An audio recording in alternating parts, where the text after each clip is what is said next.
Your Honor. There is already a ruling, Mr. Witness. Based on the journal number 65, March 21 of the House of Representatives, Your Honor. Bago po kayo magpatuloy, let me just propound the questions, Mr. Witness, so that we will have an orderly narration of the events. There are two things that I want you to clarify first. First, you mentioned Mr. June Abaya. Who is Mr. June Abaya? Chairman ng Committee on Appropriations, June Abaya. So meron hong supposedly text message na nanggaling sa kanya na yung boboto ng no sa Mercedes Gutierrez impeachment ay zero as in zero sa PIDAF. That's hearsay. Ito pong we object to the being hearsay. Ito pong committee on appropriations, saan pong committee ito? Committee ho ito sa House of Representatives. Okay. Kung papayagan niyo ho ako para patunayan ko kung hindi hearsay ito. Base ho sa journal number 65, Monday, March 21 of the House of Representatives, Your Honor, if I may be allowed to read. Read it. Proceed. Remarks of Representative Gonzales. Upon recognition by the Chair, Majority Leader Gonzales N. Neptali remarked that when the subject text message circulated in the morning of Saturday, March 19, he got a call from the Speaker, Belmonte, who asked him to verify the same. He stated that in his phone conversation with Representative Abaya, the latter categorically denied having sent the text message. Representative Gonzales further informed the body that in an informal caucus called upon by the Speaker the previous day and attended by the various parties comprising the majority coalition, said text message was denied and they were assured that no member would be punished for her vote in the impeachment. So, unquote. So, ito ho ang nagpapatunay na hindi ho hearsay ito. Na ito ho ay mismong kinonfirm at binanggit ng majority leader. Ang nakakapagtaka ho dito, bakit ho hindi si Chairman Abaya ang tumanggi kung siya ang sinasabing pinanggalingan ng text at si Majority Leader Gonzales ho ang tumanggi doon sa text message, Your Honor. Mr. Witness, may I see the document that you have just read? The witness is producing, Your Honor, Just a minute, just to clarify, what is the relation of June Abaya to Joseph Emilio A. Abaya? I don't know. I call him June Abaya, Your Honor, so I don't know if he is one and the same. Is this June Abaya that you mentioned in the room, in the impeachment court today? Can you please look around? Yes. Yes, boss. Yes, he is here, Your Honor. The person referred to as Mr. June Abaya, Your Honor, is present in court. May we ask that the person who was pointed to by the witness please identify himself? We confirm the identity. All right, it's already confirmed. Proceed, Counsel. Yes, Your Honor. Thank you. May we request, Your Honor, the prosecution to confirm that the exhibit... We admit, Your Honor. Okay. The exhibit, Your Honor, pre-marked You do not have to make that as an exhibit that is that can be taken judicial notice of by this court. Yes, Your Honor. That's an official record of the other half of the Congress.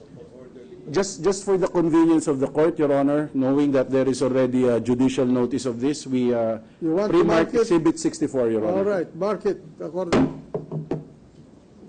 Can I have back my copy, Your Honor?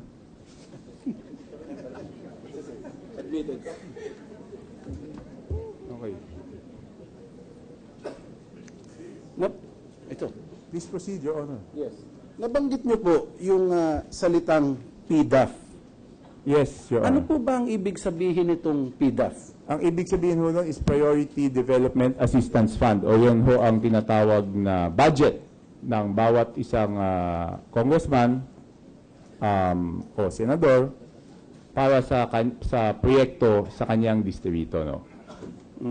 Bakit po ba importante itong PDAF na ito?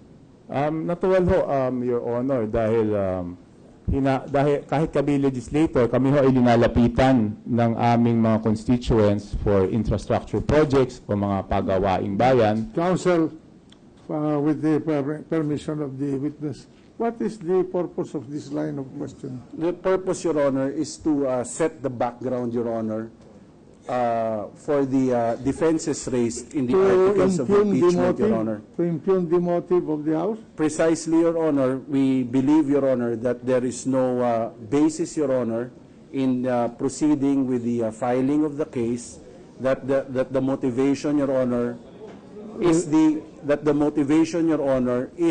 political. And in fact, Your Honor, this witness is testifying at the moment on the proof of pattern or scheme or the modus operandi, Your Honor, that took place in the House, Your Honor, with regard to measures sponsored by the administration.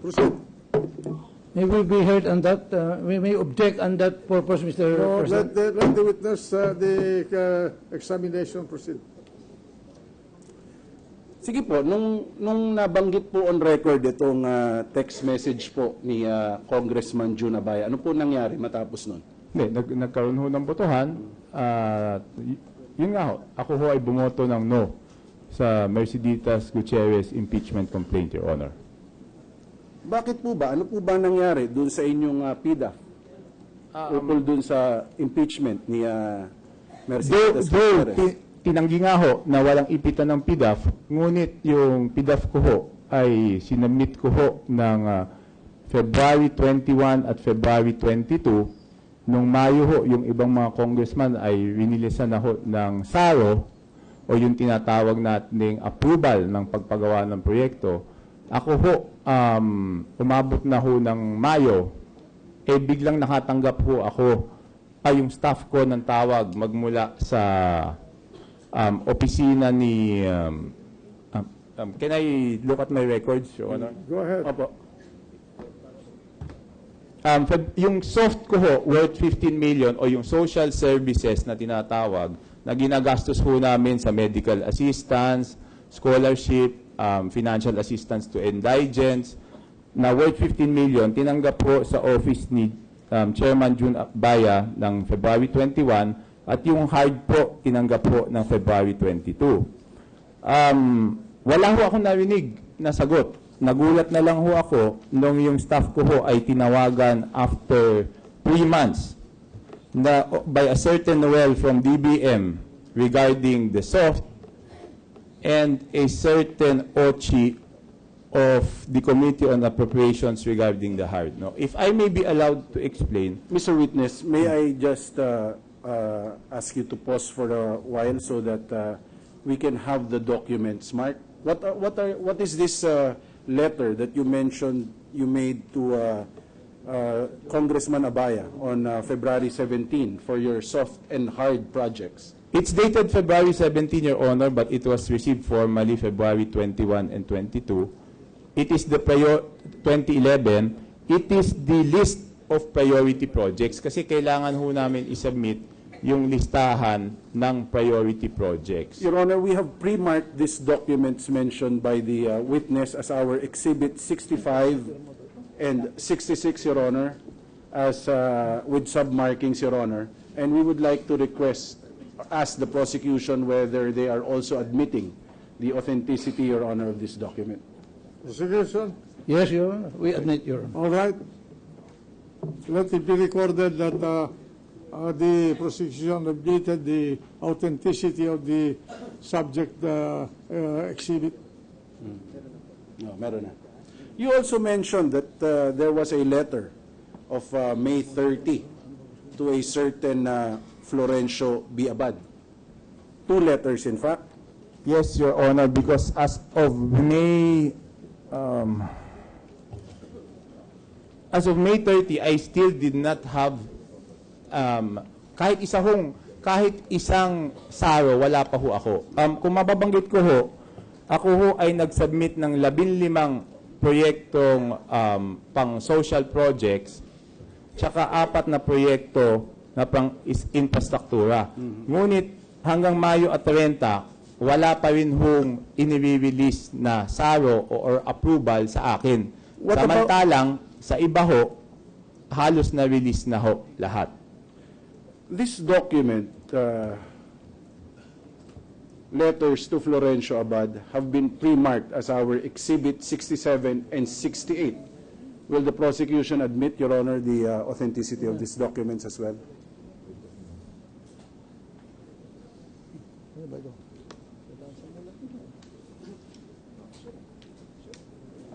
Galing siya.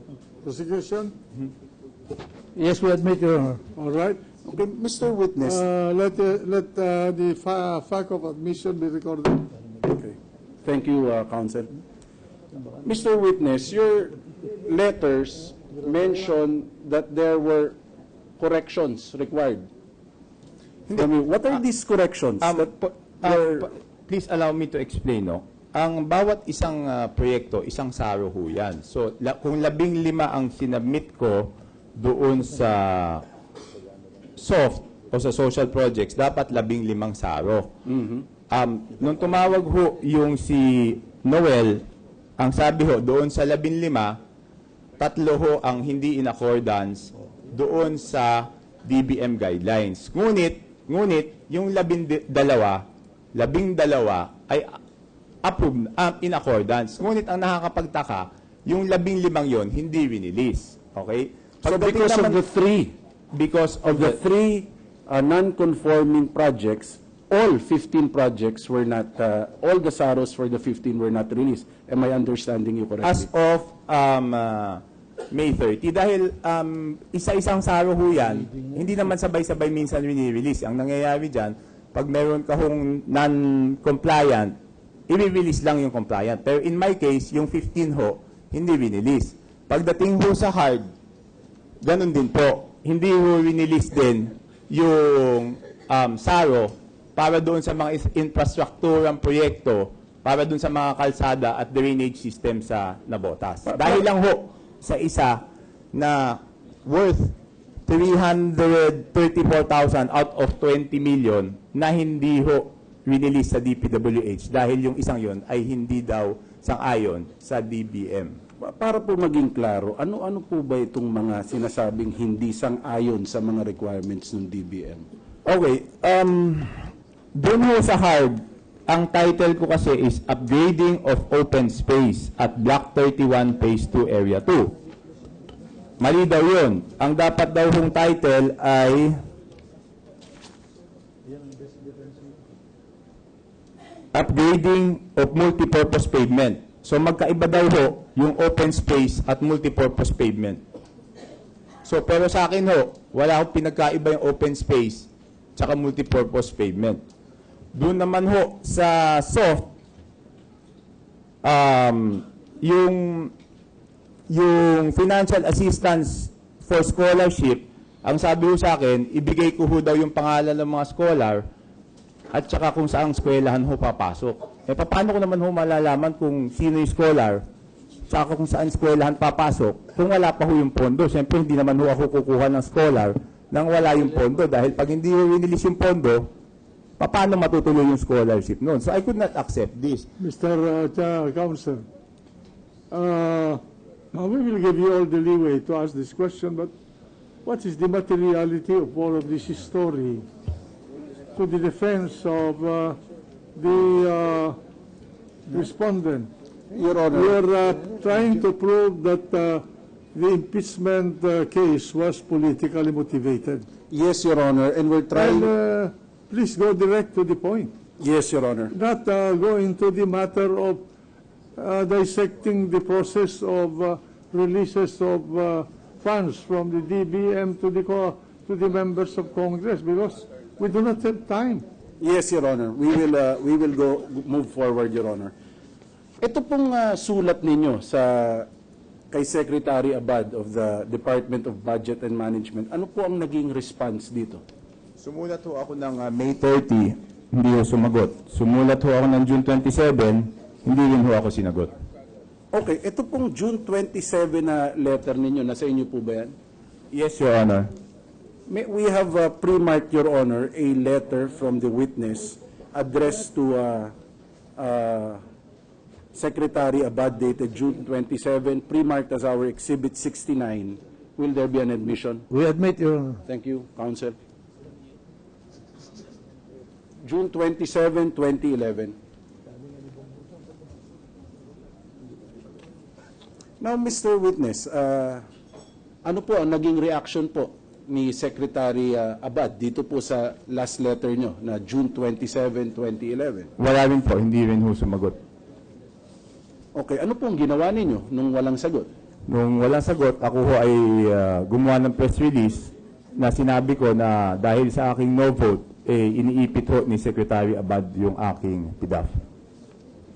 Ito po bang sinasabi niyong press release, meron po ba kayong prueba nitong press release na sinasabi ninyo? Xerox copy lang ho ng mga dyaryo, Your Honor. Ito po ay inyong kinolekta, mga clippings ng dyaryo ninyo. Yes, Your Honor. Nandun po sa inyo ngayon. Yes, Your Honor. Your Honor, we have here pre-marked, Your Honor, the news clippings of marked as our Exhibit 70, 71, 72, 73, 74, and 75. Will the prosecution admit that this is the document in the possession of the witness, but not necessarily the publication? We will admit as to the existence of the publication, but not as to the contents, the truth of the contents. All right, mark the exhibit and present them for whatever they are worth. They have been pre-marked, Your Honor. All right. Okay. Read the markings into the record. Exhibit 70, which is a newspaper clipping from the Abante Tonight, dated July 11, 2011. Admit, Your Honor, we admit. We have been directed to read it into the records. No, Right. just We admit already. submit them as exhibits. Thank you, Your Honor. We will continue. Ano po nangyari matapos po nitong press release na sinasabi ninyo? Nagulat po ako dahil nag-text po sa akin si Secretary Butch Abad. Ano po ang sinasabi niyong text? Pwede ko bang basahin? Nasa cellphone ko pa ho. Proceed. Tsaka may titinunan ko ho din ng literato eh.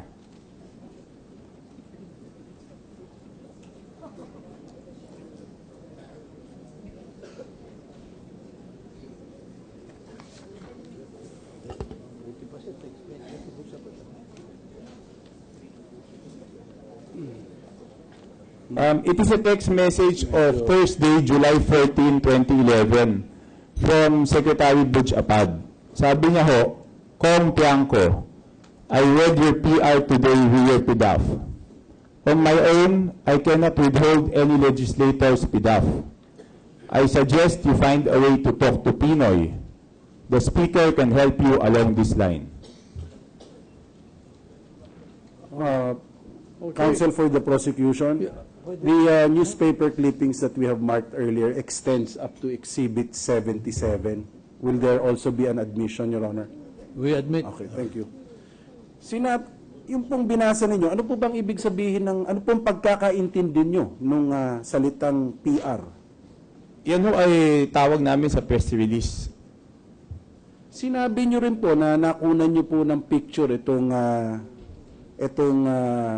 telepono ninyo that contains the text message. Pag pinakita ko po sa inyo itong picture na ito, ma-identify nyo po ba ito? Yes, Your Honor. I am showing, Your Honor, Exhibit 78, a copy of the picture taken of the cell phone of the witness, Your Honor. We request that he confirm that that is the picture which he mentioned. Wait, I will confirm in a while. I will just Let the check record if it's the same. Let the record show that the witness is comparing his cell phone with the picture. Ito ho, pareho ho, kaya lang hindi ho nakalagay dito yung number. Can we state the number that texted me? Please state it for the record. 0920 946-8820.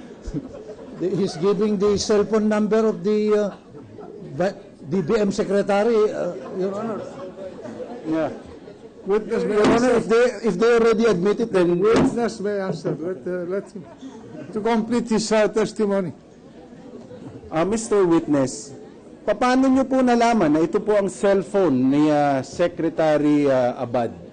Pag may kailangan ho ako, diyan ko ho siya tinetext. In fact, noong hindi pa ho siguro siya galit sa akin, nung second tranche ng PDAF ng 2010, yung unang PDAF ko, may nag-text ho sa akin. Sabi sa akin, please pick up your PDAF at the Speaker's office. So pumunta na, siyempre, first time ko ho na congressman, hindi ko ho inutusan yung staff ko. Excited ho ako. Ako mismo ang kumuha ng SARO. Ang sabi, please pick up your SARO. Please speak slower, Mr. Witness, so that the Okay. stenographer can capture your testimony. Okay, sabi ho, please pick up your SARO at the Speaker's office. So dahil ho ako ay first term congressman, excited ako. Ako mismo kumuha ng SARO. So pagkatapos nun, sabi ko, who's this? At tinanong ko pala una, who's this? Paano niyo po tinanong yung who is this? Text din ho. Sabi ko, who's this? Sabi, Secretary Butch Abad. Yun po ang reply doon sa text ninyo. So sabi ko, thank you. Tapos magmula nun, pag may mga kailangan ho ako, dyan ko ho siya tinetext sa number na yan. I think there is no problem about the telephone number of the DBM secretary. Is there? Do you deny it, prosecution? I do not exactly have any idea as to the number of the DBM secretary. You do not know. I do not know, Mr. All President. right. Okay. Ano pong ginawa ninyo matapos nyo pong matanggap itong text message na ito? I withdraw the question. Ito pong text message na ito, may nakalagay po dito na speaker. Sino po ba yung speaker na binabanggit dito? Speaker Sunny Belmonte, isa lang naman ho ang speaker namin sa House of Representatives. Meron din pong binabanggit dito na Pinoy. Sino po ba yung Pinoy? Yan ho ang alam ko, yan ho ang tawag ng karamihan ng mga Pilipino sa ating Pangulo, Presidente Noynoy. Matapos nyo pong matanggap itong text message na ito, na nagsasabi na kailangan yung makipag-usap sa Presidente, ano pong ginawa ninyo? Objection, Your Honor, misleading. Let him answer. He said makipag-usap sa Presidente. Counsel, ano ba ang kaugnayan nito sa kasong ito? Opo, the witness, Your Honor, is testifying, Your Honor, as to the pressure that he received But Your for Honor, the approval, Your Honor, of the impeachment complaint against Merceditas Gutierrez. And what is the connection of that with this case?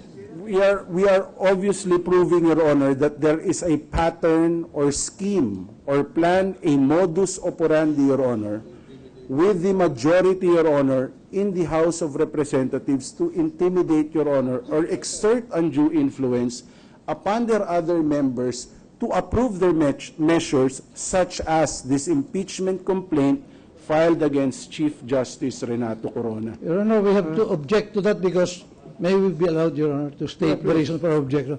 This witness did not sign this complaint, Your Honor. So now he's saying that he was intimidated, but he did not sign the complaint. So in the matter of the impeachment case against the Chief Justice, his testimony as to the matter of the Mercedes Gutierrez has no relevance here, Mr. Speaker. No, Your Honor. Mr. President. Mr. President, I beg to disagree. It's very relevant, Your Honor. It is interconnected, and the rules of evidence allow a party to present proof on a pattern, plan, or scheme. We will give the defense all the leeway to prove their case. Thank you, Your Honor. So, ano pong ginawa ninyo matapos nyo pong matanggap itong text message na ito? Pinakita ko ho sa mga media doon sa Congress, yung text message. Para pakitang iniipit talaga ako. Hindi po kayo nakipag-usap kay Pinoy? Kay Presidente Aquino? Paano ko naman ho kakausapin yun? Yun po ang nakalagay sa text message, hindi po ba?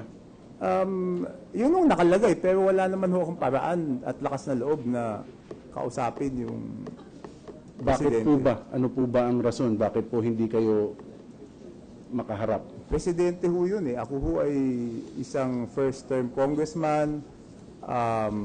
Hindi naman kami malapit.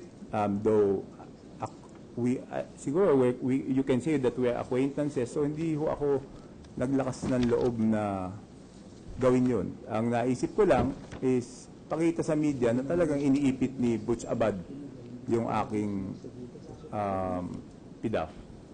Sinabi niyo po na kayo po ay pumunta sa media tungkol po dun sa text message na to. Ano po naging tugon ng media sa inyo? Hindi, linabas ho nila yung text message na yon, ngunit never ho tinanggi ni Secretary Abad na nanggaling sa kanya yung text message na yon. Meron po ba kayong kopya ng sinasabi ninyong nilabas ng media yung text message? Meron po. Meron po kayong kopya dyan? Meron po. We have pre-marked, Your Honor, newspaper clippings of the witness on this alleged matter in his testimony. What is the marking? Marking Exhibit 79 up to 87. May we request for an admission? We admit, Your Honor, as to the matter of publication. All right. Okay. Ginoong testigo, ano po ang naging ano po nangyari matapos po nitong press coverage na nangyari po sa text message na pinadala sa inyo ni Secretary Abad? Wala po. Inintay ko na kasi magba-budget briefing na ho ng August 1 at ang unang ahensyang haharap po ay yung DBM. Sabi ko, intayin ko na lang doon si Secretary Abad para doon na lang kami mag-usap sa budget briefing. So, noong August 1, ako ho ay 9:30 ho dapat yung budget briefing. 8:30 pa lang, pumunta na ho ako doon. Kasi ho, sa Congress, pag Committee on Appropriations, pila ho yan. Kung sino unang dumating, siya unang magtatanong. So, ginawa ko ho, pumunta ho ako ng 8:30. Sana ho, para ako maging unang magtanong. Ngunit, pagdating ko doon, pangalawa na ho ako, may nauna pa sa akin. Ito pong sinasabi ninyo na kayo po ay nagpunta sa media para sabihin that sa budget hearing niyo po i-confront si Secretary Abad. Meron po ba kayong kopya ng mga press clippings niyo nito? Meron ho, pero liliwanagin ko ho. Dito ho, sa sinabi kong I will just face off with Secretary Butch Abad in the budget hearing. It was not a press release. I was interviewed because I think, based on the news report, ang sabi ho ng minority ay magbo-boycott sila ng budget briefing. So ako ho ay dahil hindi pa nga rini-release yung kanilang saro. Tinanong ho ako kung magbo-boycott ako. Sabi ko, bakit ako magbo-boycott? Yan na nga yung pagkakataon na matanong ko si Secretary Butch Abad, bakit hindi linalabas yung saro ko? So hindi ho ako nag-boycott. Pumunta ho ako doon. Salamat po. Dala niyo po ba dyan yung mga press clippings yun, yung pong press news clippings about the interview na ginawa What is the utility of this press clipping? The witness already answered that he was going to meet with Secretary Abad. Well, just as part of his testimony, Your Honor, that he was interviewed by the media, just for that purpose, But what Your is Honor. the relevance of that interview? You are trying to prove that he's not that he's credible with a corroborative Yes, Your Honor. statement. Yes, Your Honor. Is there a need for that? Your Honor, just to prove that he is not inventing, Your Honor, the story that he actually was interviewed by the media. Your All Honor. right, proceed. We have pre-marked exhibits 88 to 93-A. Will the prosecution admit the press clippings for this? Yes, Your Honor, press releases of the witness. No, Your Honor, it's not a press release. The last one, it's a reply to the questions of media. Kasi ganito ho yan, Your Honor. Sinabi ho, magbo-boycott yung minority. Tinanong ho ako kung magbo-boycott ako. Ang sabi ko, hindi ako magbo-boycott at haharapin ko nga, yun na nga ang pagkakataon na makausap ko si Secretary We will Abad. admit the matter of publication. All right, admitted. So, President. Next question, witness, counsel. Mr. Witness, doon po sa budget hearing, ano naman po nangyari na? Nagulat ho ako dahil 8:30 ho ako nahandon. 8:45 nag-text yung staff ni Speaker Belmonte. Sabi ho sa akin, nahandun na ho yung saro ko. So, bago ko makausap si Secretary Abad ng 9:30, before 9, rinilis na ho yung mga saro ko. May kopya ka ba nitong mga saro na sinasabi ninyo? Nandito, dated July 27 ho yung mga saro. Ito pong mga saro na to have been pre-marked as our Exhibit 94 to 103-A. Will the prosecution admit that these are the copies referred to by the witness? Gladly. Okay. Mr. President, while they are marking, You record the numbers of the exhibits. while they're recording the numbers, Mr. President, may we move for a suspension of the trial for 5 minutes? All right. Trial suspended for 5 minutes. Long.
Good afternoon, ladies and gentlemen, especially the gentlemen, the very good looking gentlemen at the back. Good afternoon po. Anyway, after...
Everything else was admitted. We also we are also gladdened by the decision ng Senado pagdating doon sa usapin ng ibang articles na hindi na namin pinili namin hindi na magpresenta, particular yung decision sa Article 1, 4, 5, 6, and 8, where the Senate said that there is no need anymore to present evidence and no decision is going to be rendered pagdating sa mga articles na yon. Importante yung desisyon na yun dahil ang depensa ay pilit nilang gusto pang pag-usapan at matagal artikulo na presenta dahil nga po sa pagnanais naming mapabilis na ang ating proseso dito. Pero the defense filed an opposition and in fact filed a motion to acquit on those articles. Pero sabi ng Senado, hindi na dapat pag-usapan yan dahil tatagal lamang ang ating proseso. At panghuli po, we are likewise elated with the decision on the part of the Senate where effectively it said that all issues pertaining to the validity as well as the verification of the impeachment, verified impeachment complaint is no longer going to be discussed by the Senate. That is a matter that has already been decided upon with finality by the Senate in its January 18, 2012 ruling. Malinaw po yun na sinabi ng Senate that they will no longer issue subpoena pertaining to any witness na patungkol po doon sa validity noong impeachment complaint mismo dahil tapos na po yun. Gusto lamang po namin na naobserbahan nga po namin that today is the first hearing after a week. We've been anticipating the defense in terms of their presentation for today, thinking that either they said Mrs. Corona or the Chief Justice will actually show up. We are constrained to observe that it seems that the defense, particularly when first it wanted to discuss the other grounds that had already been decided upon na hindi na po tatalakayin, gusto po nila magpresenta doon. Yung usapin po ng validity of the complaint, gusto na naman po nilang pag-usapan ito, bagamat tapos na po ito. Ang tingin po talaga namin dito is on the part of the defense is that they want the trial to drag on as long as it can. We look at these moves on the part of the defense where clearly there are issues na settled na po. In fact, sabi nga po namin, hindi lamang siya settled. Naobserbahan po namin kanina si Attorney Cuevas, sasabihin po niya ang ruling ng court, he will selectively choose a provision of the January 18 ruling na sinasabi ang dinesisyonan lamang doon ay hindi na namin pag-uusapan ng affirmative defense. Pero he seems to have intentionally omitted a very specific part of that resolution where the Senate said that as far as the verification is concerned, it is settled. It is the House of Representatives that has the absolute and sole jurisdiction on this matter. Dapat sa kanila na yan, tatanggapin po natin mismo ang validity ng complaint na ito. At panghuli, kung hindi po ito delaying tactic, nakikita namin that the defense is exercising or doing forum shopping. Meron na po silang certiorari proceedings before the Supreme Court. Bago kayo makapag-file, kahit itanong po ninyo sa kahit sinong abogado, before you can file these special civil actions, particularly certiorari, kinakailangan po, meron kayong kine-question na isang ruling o isang aksyon na wala na pong ibang appeal. Ibig sabihin na kapag motion for reconsideration na kayo o may final judgment na. Ang kanilang certiorari po sa Supreme Court ay patungkol po sa desisyon ng Senado at sinasabi nila walang jurisdiction ng Senado dahil ang impeachment complaint ay invalid. That's the reason why ang kanilang certiorari sa Supreme Court ay gustong isang tabi at ipigil, ihinto dahil ang Senate daw ay walang jurisdiction. Nung final na po nila yan, even based on their own admission by filing it, they are already saying na final na talaga yung decision. So sabi nga po namin, nagugulat po kami na based on their own admission, the fact that they went to the Supreme Court means it's final already here. And yet they want to resuscitate an issue that has long been buried. So, nagpapasalamat po kami that the Senate has remained consistent when it comes to its ruling. Pero dito nga po, nakikita namin, akala po namin, handang-handa nung umarangkada ang depensa. Sabi nga po nung kasama namin, ay handa na pong tapakan ng parang sasakyan po. They are ready to step on the gas para umandar at umarangkada ang sakyan. Hindi po namin alam, pa-reverse pala ang kanilang sasakyan. They want to bring it back. Kanina nga po, nung tinitingnan ko yung mga argumento, parang pakiramdam ko, tinignan ko ang aking relo January 16 ba? Kasi pareho na naman ang pinag-usapan natin. Pinagdebatihan na natin po yan. 2 buwan na po nakakalipas. We are discussing the very same issues that they raised then. In fact, I think their witness today was principally to present that. But they have now, in a sense, tailored their witness para lang mapresenta nila dahil ang usapin na po ng validity ng complaint ay settled na po pagdating dito sa Senate Impeachment Court.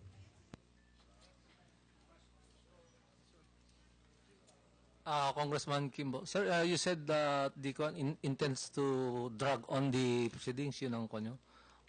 What do you think would they gain if they intend to drag on the proceeding?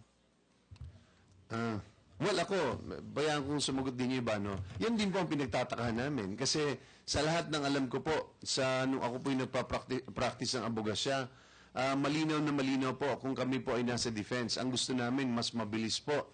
Kami humihingi ng continuous trial, kami ang nagmamadali, ayaw namin pag ipopostpone na madalas ay umabot ng 45 days ang postponement. Nagmamadali tayo dahil akusado po tayo. Pero ang pinagtatakhan po namin is imbis po na magpresenta na po ng ebidensya patungkol doon sa defense ni Chief Justice, nasaan yung mga bank accounts? Nasaan yung dollar accounts? Saan galing yan? Bakit hindi yan diniklara? Bakit yung mga condominiums na binili nilang mag-asawa, hindi niya diniklara for 5 years? Bakit April 28, 2011 na lamang niya diniklara ito? Yun ang mga katanungan na kinakailangan masagot na inaasahan namin. So, nagtataka rin po kami kung bakit pilit nilang ibinabalik ang mga issues na tapos na. In fact, tapos na, inaapilan na nga nila sa Korte Suprema ito eh. Dagdag lang, no? Baka obvious na yung interest ng tao ay nakabalik na sa usapin ng impeachment trial. At dahil dito, nakita nga po natin na ang ating punong maestrado ay nag-roadshow, no, nung nakaraang linggo. At halatang-halata na parating nagsasalita po ang ating punong maestrado, pero marami pa ring butas na tayo ay nakikita, no? So nakita nga po natin na itong act na ito ay just really to delay the process. Kailangan maliwanag. Kailangan dumiretso na po tayo sa Article 2 o dumiretso sa Article 3 or Article 7 para hindi na magsayang tayo ng panahon at hindi po natin pinag-uusapan dapat dito ang usapin ng pork barrel. Kong Sani, reaction lang dun sa parang papunta doon sa, kaya nakakuha ng 188 na signature dahil sa PDAF. Parang doon papunta yung testimony ni Congressman Chanco. Well, hindi ko alam kung narilisan po lahat yung mga pumirma doon. Ang nakikita ko lang po ay may hinayin po si Congressman Tiangco at liyan ay lumalabas sa kanyang testimonya at kami ay nagtataka kung siguro in the next few hours lalabas kung may connection nga dito sa ating usapin dito sa impeachment na nabanggit natin. Parang malayo ho yata yung issues on the DBM, issues on yung mga local issues dito sa usapin po ng impeachment dahil ang inaasahan natin ay meron ng tetestigo paukol dun sa pinesenta po ng prosecution sa Article 2 sa mga ari-arian, sa Article 3 dun sa pagdidesisyon na pabago-bago at dun sa Article 7 naman po dun sa pagpapanig po sa dating presidente. At hinihintay pa ho natin dahil yun po ang inaasahan natin na merong lalabas na testigo na magsasabing hindi po totoo yun. So sir, tingin nyo hindi kayo naniniwala na yung pagtestigo ni Congressman Toby Chanco ay para patunayan na kaya 188 congressmen ang lumagda doon sa impeachment complaint kahit hindi raw ito nabasa ng lahat ng mga lumagda ay dahil merong kapalit. Yun nga po yung pork barrel na binabanggit niya.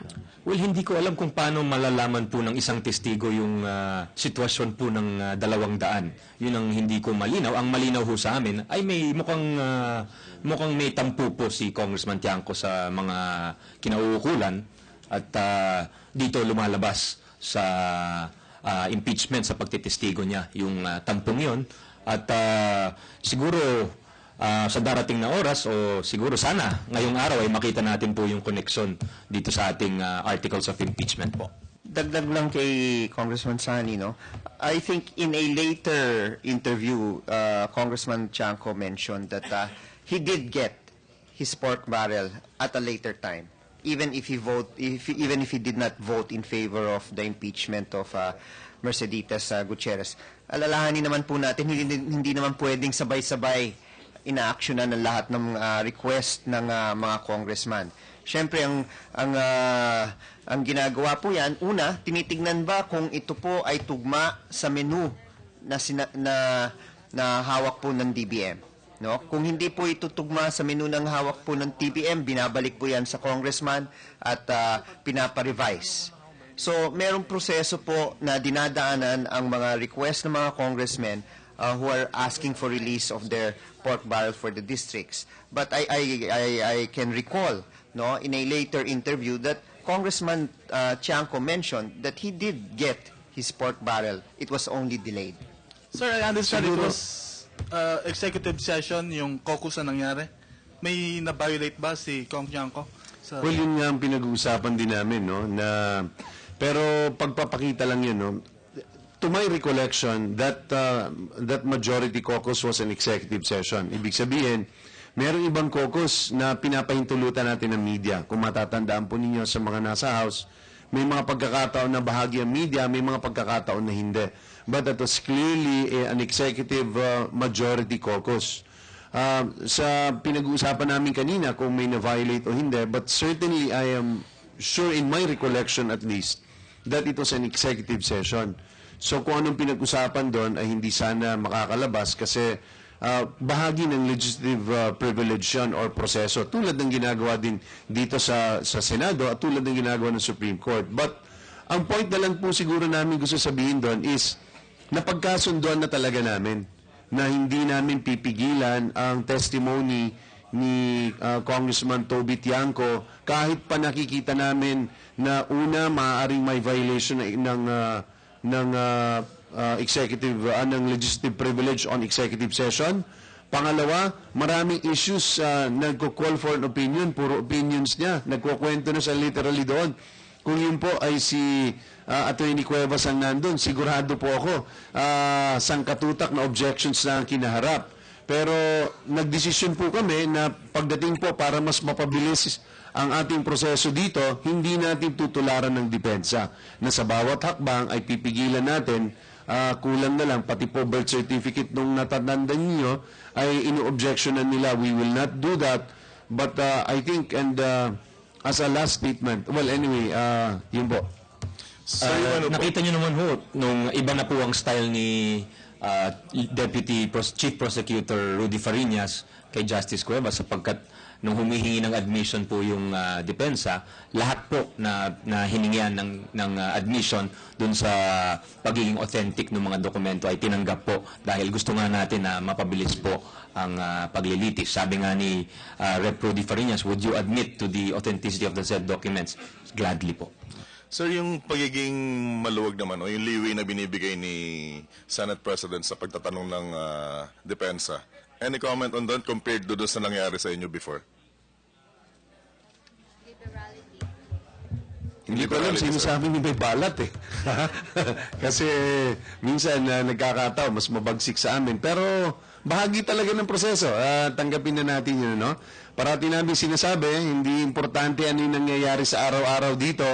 Mas mabuti na yung nabubugbog kami araw-araw, pero pagdating ng araw ng desisyon, ay meron kaming at least 16 kaysa naman maliwala sa araw-araw, pero pagdating ng botohan, ay matatalo kami. I'd rather have the first situation. Pero siguro, panghuling comment, no, yung 188 na bumoto at pinag-uusapan niya na pork barrel, lahat, etc. Napakalumang issue na yun, ano? Yung napakatagal na at napakarami ng pinag-usapan dyan. In fact, it has been more than 3 months already from the time na nangyari po yung impeachment na noong December 12. There are 188 members who actually signed it. There were 14 more who wanted to sign it. Siguro naman ho by now, sa galing ng ating media o sa pagkamahilig ng ating ibang mga kasama sa Kongresong magsalita, meron na ho tayong napulot o nakuha kahit isang patunay na may binigay. As far as we know, as far as the three of us are concerned, as far as the majority members of who voted in favor of the impeachment, there was nothing given in exchange. And that can be easily verified sa DBM. Sabi nga po namin, sana si Toby, kaibigan namin si Toby. In fact, lalo siguro kaming, well lalo ako, kaibigan ko si Toby. Sabi ko nga, nung pinakikinggan ko yung testimonya, mas marami pang iba na may mga kasama namin na hindi pa nare-release saan ang kanilang PDAF o ang kanilang pork barrel. Dahil talagang sa totoo lang, kahit po ako nagre-reklamo madalas, napaka-stricto ng DBM. At pabalik-balik po ang papel, sabi ko nga po, yung palang dapat kong ginawa, nag-testify ako sa impeachment para may labas ko reklamo ko, para finally ma-release. Hindi pa nare-release ang aking entire 2011, and yet I'm part of the impeachment. Hindi lang bumoto, kabahagi pa ho. Pero marami pa hong similarly situated kay Congressman Toby. I don't think, and I will certainly say that, there is no connection as far as the rest are concerned. Kung yun ang pakiramdam ni Congressman Toby, of course, he's entitled to his opinion. Sir, good afternoon. Kanina nabanggit ni Justice Cuevas na may 3 more congressmen pa na pwede nilang gawing testigo at adverse witness or adverse party. And dalawa doon is Deputy Speaker Tañada and Congressman Miro Quimbo. May possibility ba na maging Quimbo? May possibility ba na maging adverse party kayo dito sa impeachment trial? Eh, Kimpo ho yung sinabi, hindi Kimbo eh. Ha? Hindi. Dati po meron nung 8th Congress, pero nung 15th, wala na po.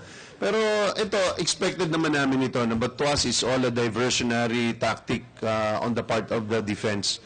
They apparently have very little evidence. Hahanapin nila iba't ibang pamamaraan para po ma-delay at saka ma-divert ang attention. Kailangan bumalik na tayo sa focus. Ano ba yung focus? Article 2?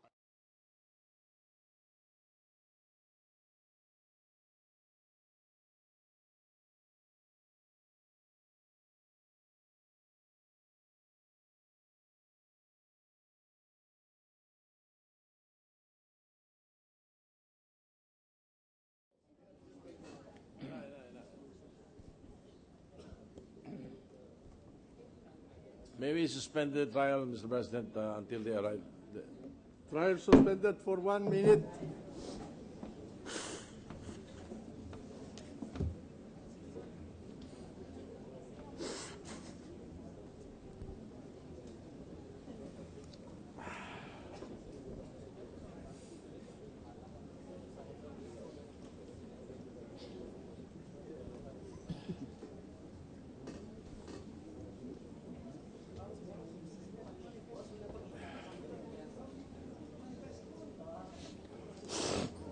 Prosecution is here, Mr. President. We're ready to resume. Trial resume. Mr. Witness, having received the text message which contains the notice for the all-majority caucus meeting, what did you do on that date mentioned in the text, December 12, Very straight to the 2011? point. Did he attend the meeting? Yes. Did you attend that meeting? Yes, Your Honor. And what time did you arrive at this meeting? It was in the text message of the invitation, since it was said that we have to be there at 2:30. So I made sure that I was there on time at 2:30, Your Honor. Were there already people in the venue when you arrived? Yes, Your Honor. There were already people in the venue. Who was presiding the caucus? Your Honor, it hasn't started. It didn't start at 2:30, Your Honor. So when I went in, it hasn't started yet, Your Honor. At 2:30. When did it start? It started, estimate, Your Honor, maybe 3 o'clock to 3:10, Your Honor. That's an estimate, Your And Honor. who was presiding? Your Honor, it was presided by Speaker Sonny Belmonte, Your All Honor. right, proceed. What did the speaker say? The Speaker said, we will impeach the Chief Justice today. Chief Justice Corona is a protege of GMA. And wala siyang gagawin kung hindi proteksyonan si GMA. At, Your Honor, I'm distracted. Please continue, Mr. Witness. Sorry, I got distracted by the chattering of the prosecution. May I request the prosecution to keep quiet while the witness is testifying? We're quiet, Your Honor. Yeah, don't tackle the witness if... We are not, Your Honor. All right. No, they were tackling. They were just talking among themselves, and I could hear it. All right, Mr. Congressman, proceed, please. Where was I, Your Honor? You were mentioning the statements of the speaker Okay. at the So start of the caucus. Speaker Sonny Belmonte said, we are here to impeach Chief Justice Corona because he is a protege of GMA and he will protect GMA. At siya'y magiging hadlang sa magagandang layunin ni Presidente Noynoy. Isipin nyo, 6 na taon magiging presidente si Presidente Noynoy kung yung Chief Justice lahat na lang ng kanyang magandang hangawin tututulan ng Supreme Court, ano naman ang magagawa ng Presidente? Yan ho ang number 1 na sinabi niya. Meron po bang number 2? Number 2, ang sabi niya... Mr. President, may we object? Because, What is the ground of the objection? Your Honor, a caucus, as we all know, is a meeting of all members, and it is akin to an executive session, Mr. President. And in the same manner that the Honorable Senate... Are you claiming legislative privilege? Yes, Your Honor, with respect to the whatever happened or transpired in the caucus, because under our rules... Just go to the point. Yes, Mr. That is not covered by the rules. Witness may answer. Please proceed. Ano po ba yung number 2 na sinabi ni Speaker? Ang sabi ho ni Speaker ay si Chairman Junjun Tupas will present the grounds for impeachment. Number 3, yung mga gustong bumoto, pagkatapos ng presentation, yung mga gustong bumoto, bumoto. Yung mga ayaw bumoto, wag bumoto. Ngunit ang number 4 na hindi ko nagustuhan, ang sabi niya, this is non-debatable. No questions will be entertained. Bakit niyo po hindi ito nagustuhan? Bakit? Bakit po? Siyempre. Siyempre po. Kami ho ay deliberative body. Lahat ho ng ginagawa namin sa Kongreso ay pinagdidibatihan dahil ho, siyempre, you will get the best result out of discussing a proposed measure. No? Tsaka, para sa akin, ang dating sa akin, diretsahan, nung pag pinagdugtong mo yung sinasabing pumirma na yung pipirma at no questions will be entertained, it's a veiled threat. Ano po ba mga naging reaksyon, kung meron po, ng mga tao na nandun sa caucus na yun? Dalawa ho ang nakapagsalita pa bago mag-present, no? Isa ho dyan, si former Senator Biason. Sabi ni Senator Biason, ano ba naman kayo? Mataas ho yung boses niya. Ano ba naman kayo? Magpapatawag kayo ng caucus, walang agenda. Yung media sa labas, alam na impeachment ang pag-uusapan. Ako hindi ko alam. Papapirmahin nyo kami ng impeachment, wala pa akong nababasang kopya ng impeachment complaint. Tapos, tumalikod ho siya, di na siya nag-intay ng sagot, tumalikod, tapos hindi ko alam kung lumabas o kung saan nagpunta. Pagkatapos ho nun, ang susunod na magsalita ay si Congressman Rufus Rodriguez. Sabi ni Kong Rufus, paano yun kung meron kaming clarification tungkol dun sa PowerPoint presentation? Hindi ba ho kami pwede magtanong? Sinagot ho ni Speaker Belmonte, ang sinagot lang ho ni Speaker Belmonte ay si Congressman Biason. Sabi niya, pwede kayong kumuha ng kopya mamaya sa likod dahil ginagawa pa. Yun ang sabi niya kay Congressman Biason. Pero si Congressman Rodriguez, ang sumagot ho kay Congressman Rodriguez ay si Congressman Boyet Gonzales. Ang sabi niya, kung gusto mo magtanong, doon ka magtanong sa floor. So pagkatapos nun, nagpresenta na ho si Congressman Tupas ng PowerPoint presentation. Napanood niyo po ba yung PowerPoint presentation na ito? Opo. Ano po ang mga nakalagay dun sa PowerPoint presentation kung naalala niyo po? Pinaliwanag ko ni Chairman Tupas, ito ang grounds for impeachment kay Chief Justice Corona. Katulad na sinabi niya yung article, tapos may nakasulat na mga bullet points, tapos may narrative siya. So, for example, Your Honor, Article 1, sinabi niya yung accusation, tapos dinarrate niya kung bakit. Yung Article 2, yun ho ang pinaka-famous na article.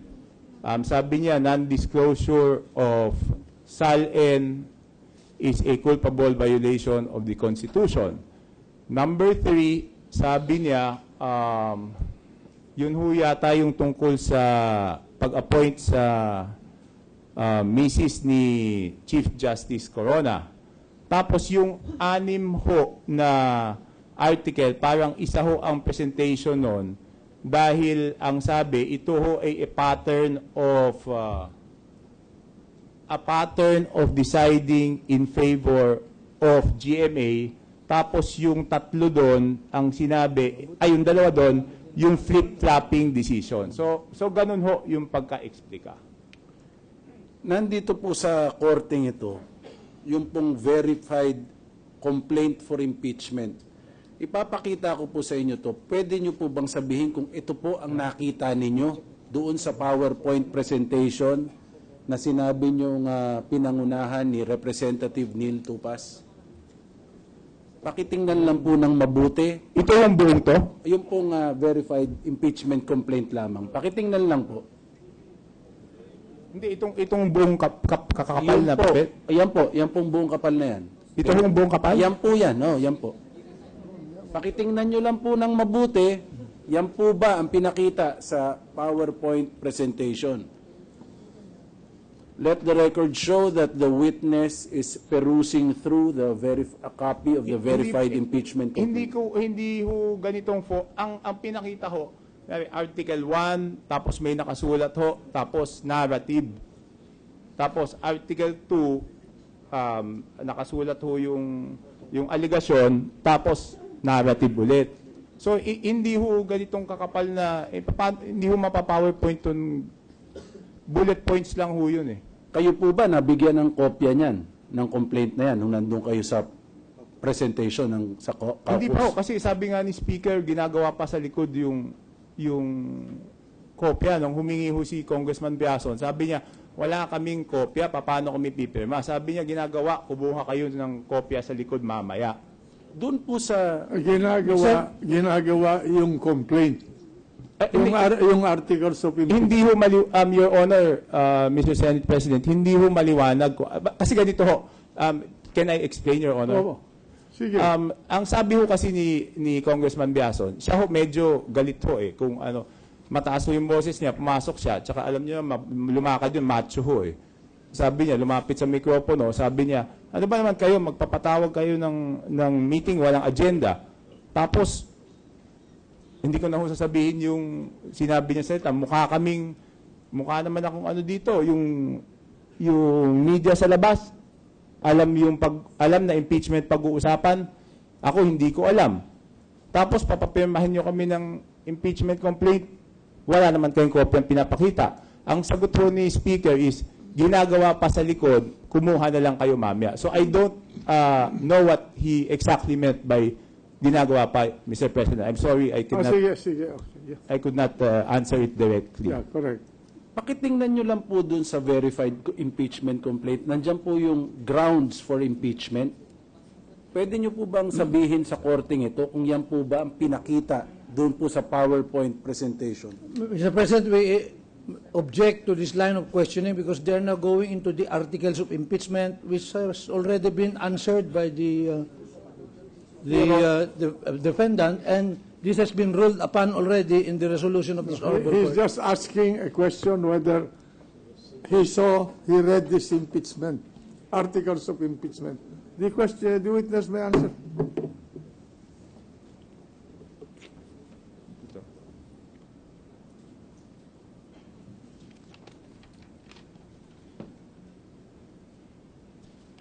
Hindi po. Hindi po, Wala po, hindi po yan ang nakalagay. Maiksi lang ho yun eh. Bullet points lang ho eh. Article 1, tapos may bullet point doon, tapos narrative ho. Okay. Yung pong sinabi nyong, tingnan nyo po dyan, yung Article 1 na nakasulat po dyan, at saka base doon sa Article 1 na nakalagay po doon sa PowerPoint presentation, meron po bang pinakita sa inyong mga dokumento na sumusuporta dyan sa aligasyon ng Article 1? During the caucus? Sa Article 1 ho, wala. Naka-flash lang yung title, tapos narrative. Meron po bang pinakita sa inyong desisyon ng Korte Suprema? Your Honor, object, leading question, Your Honor. What was shown to you? answer. Desisyon ng Korte Suprema? Oo. Wala po. Wala pong Sinabi pinakita. lang ho na may ang Article 1 ay sandali po, binabasa ko po. Wala lang, pinaliwanag lang niya na kinakampihan si doon sa mga kasong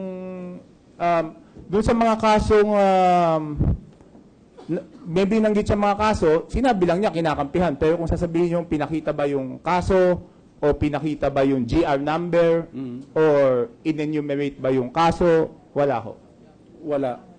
Wala po. Doon po sa Article 2, doon po sa PowerPoint presentation, meron po bang dokumentong pinakita sa inyo tulad po ng SALN ni CJ Corona o kahit na anong sertifikasyon? Meron po bang pinakita sa inyo noon?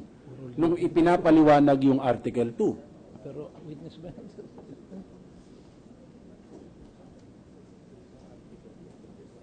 Pinakita ho yung SALN? Meron po bang pinakita sa inyo kahit na anong dokumento? Wala ho.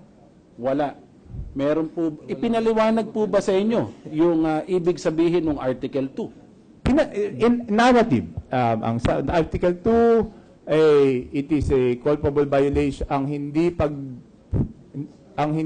Dapat mag-disclose ang Chief Justice ng SALN. Pag hindi niya di-disclose yan, culpable violation of the Constitution. Ganun ho ang pagkasabi. Yun lang pong disclosure ang sinabi?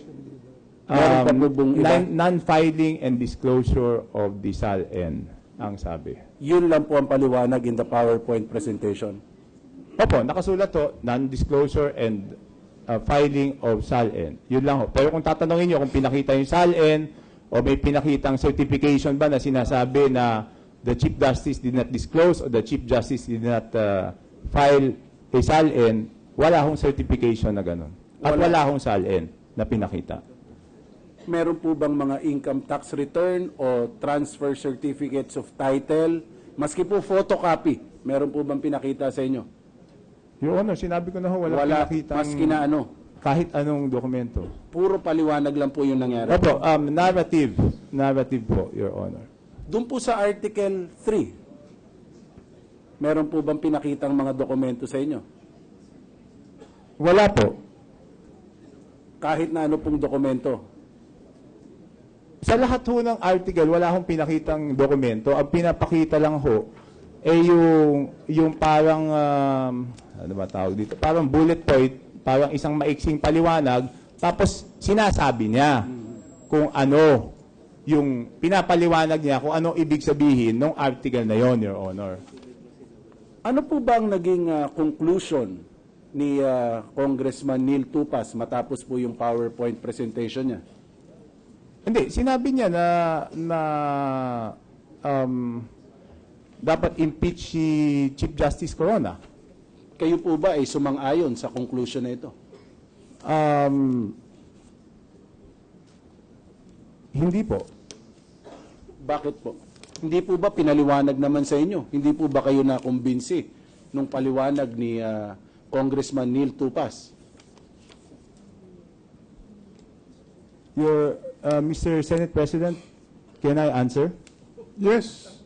No, because my answer will be that after the presentation, I was not convinced that there was probable cause. But you ruled earlier, so you might get mad at me. Just answer and the court will make a ruling.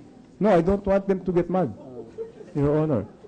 Because they were trying to convince us that there was probable cause. That's why there was a presentation. Kayo po ba'y nakumbinsi? Were you convinced that there was probable cause? Hindi ho ako, kasi ang pagkaintindi ko po sa probable cause, yung probabilidad na ginawa ho ng akusado ang isang paratang sa kanya. Paano ho ako makukumbinsi kung wala hong dokumento o katibayan na pinapakita? Siyempre, para makumbinsi ho tayo, dapat makita natin, kunyari, non-filing of SALN, dapat ho, may certification na hindi ho siya nag-file ng SALN. Pero kung wala akong papakitang dokumento, hindi ako makukumbinsi na may probable cause. So aside from not being able to read the complaint and not seeing these documents, was there any other valid reason for you not to sign the impeachment complaint? Was there any other consideration that you... Dalawa ho. Number one, hindi ako makakapirma nang hindi ko po nababasa. Opo. Yan ho yung unang-una. Siyempre, kahit naman ordinaryong tao, hindi ka pipirma kung hindi mo nababasa. Number two ho, I felt it was an attempt, it was not a simple impeachment of the Chief Justice, but it was an attempt to control or to scare the Supreme Court. Kaya hindi ako pumirma. Ano po, pakipaliwanag niyo po yung sinasabi ninyong an attempt to control the Supreme Court. Bakit niyo po nasabi yan? Objection, Your Honor. The witness is already suspended. It's an opinion. Your Honor, kaya ko ho sinabing attempt ho, kasi yung unang attempt ho ay yung doon ho sa yung savings ng Maybe stop his arguing with the chair, Your Honor. What was this? Mr. Congressman, the objection is sustained. So, kindly wait for the next question. Sorry, Your Honor. All right. Meron lang ako tatanungin. Yes. Doon ba sa caucus ninyo nandun si Congressman Neil Tupas? Your Honor, Nandun sa caucus si Congressman Neil Tupas. Opo, siya ho nagawa ng PowerPoint. Si Congressman Joseph Emilio Abaya. Joseph Emilio Abaya.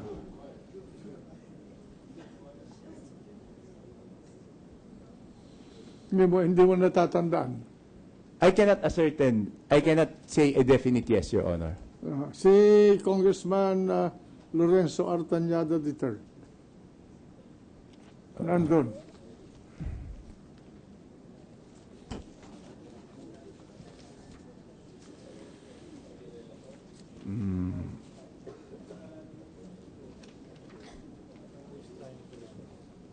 May manifest that is taking a long time to answer, Your Honor.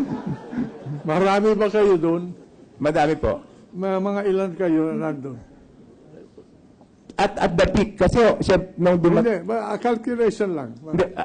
pinaka, 120, 130? Nandun. Opo. Nung time na nahandun ako, Your Honor, Mr. Senate President, I was just there from 2:30 to about 4:10. So, doon sa panahon na yon, marami. Marami, mga 120 to 130. Pero umalis ho ako ng mga 4:10, Your Honor. Nandun ba si Reynaldo V. Umali? Ayun ho, sigurado ko ho, malaking tao ho yun. Nandun sa. Si Arlene J. Bagaw, nandun. Nandun ho. Nandun. Posibleng nandun si Congressman Abaya. Posible ho, posible. Posible rin na nandun si Congressman Tanyada. Yes, Your Honor. All right. Sige, proceed. Sinabi mo that you were worried about the attempt at judicial control. Why were you worried? Kasi ho, Objection, Your Honor. Again, asking for an opinion. The witness can explain. That's an opinion, counsel. You're asking for an opinion. No, I'm just asking, Your Honor, for his reason. Precisely, you're calling. He's making that was his opinion. His surmise. It's not a question. It's not factual. So, reform the question. Sige po. So, ito pong matapos pong magbigay ng conclusion po si Congressman Neil Tupas. Ano po ang nangyari doon po sa caucus? Meron pa akong gusto magtanong. Hindi na ho pinayagan magtanong. Tapos, ang sinabi, the Secretary General will administer the oath and verify the complaints in front. Yun ho. Mr. Congressman. Yes, Your Honor. Nandun ka magsimula sa anong oras? 2:30 ho hanggang 4:10, Your Honor. 2:30 hanggang 4:10. Yes, Your Honor. So, sa maghatid, mahigit na 2 oras. Hindi, Your Honor, 1.5 hours, Your Honor. 1 hour, 40 minutes. More or less, Your Honor. Oh, sige. At natapos yung power presentation nung nandun ka.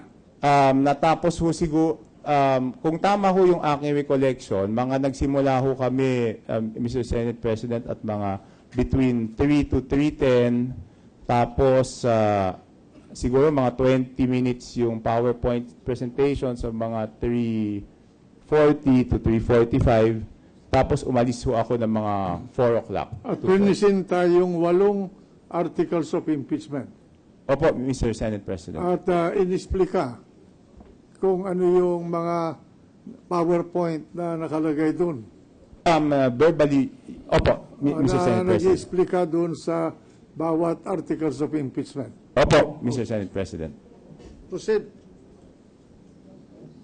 So, nung matapos po, sinabi nyo, hindi na po pinayagang magtanong. Ano na po ang nangyari nung hindi na po nagkaroon ng tanungan? Hindi, katulad ho ng sinabi ho na the Secretary General will be here to administer the oath and the verification. Pumila na yung mga pipirma. Saan po pumila? Doon ho sa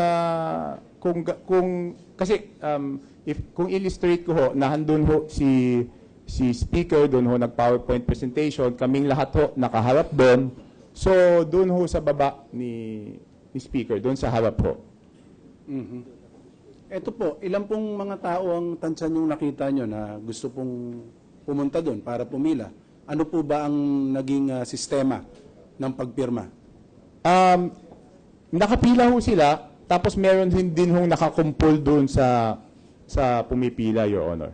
Ibig sabihin, sa bandang likod, there was a straight line. Pero right in the table, nakapaikot ho yung nakapaligid yung mga ibang mga congressman, Your Honor. Yung ba mga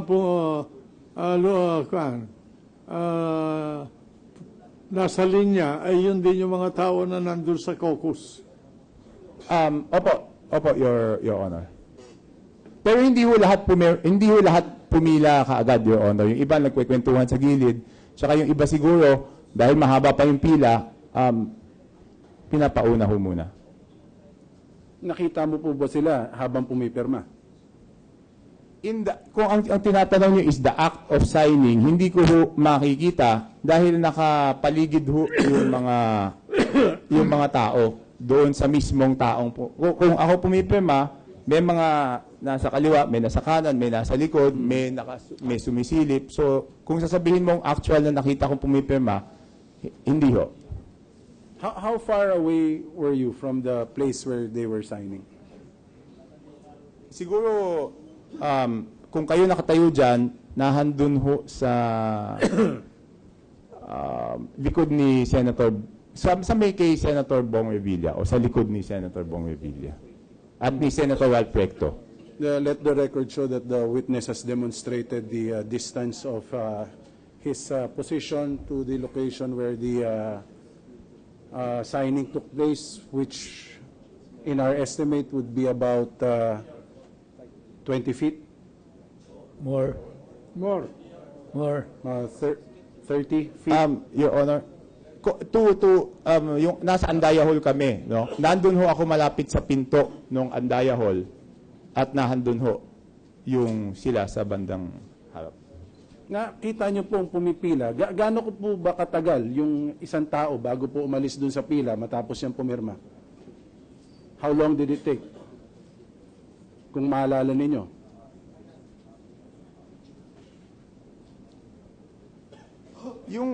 Yung tulad na nasabi ko kanina, hindi ko nakita yung kanilang pagpirma. Ang nakikita ko, pupunta sa harap yung isa, tapos aalis dun sa mismong gitna, either pupunta siya sa gilid, makikipag-usap po, or pupunta sa bandang likod. So yun ho ang tinatanong yung time. Opo, yung pong time na yun, gaano katagal?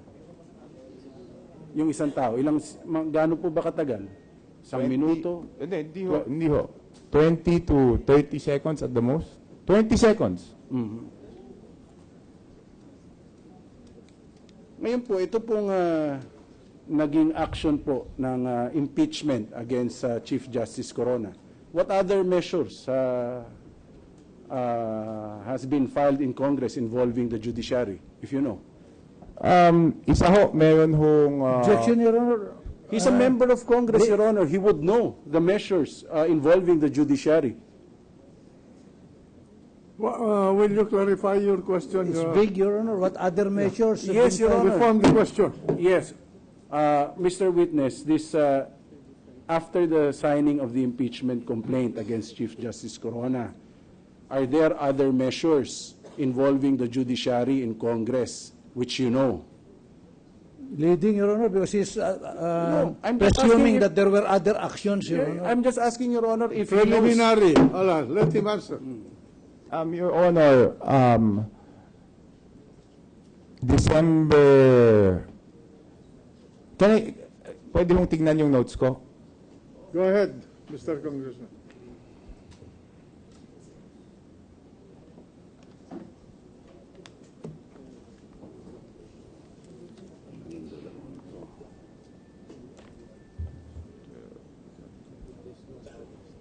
The witness, Your Honor, is going over his notes. Let the December 7 ho.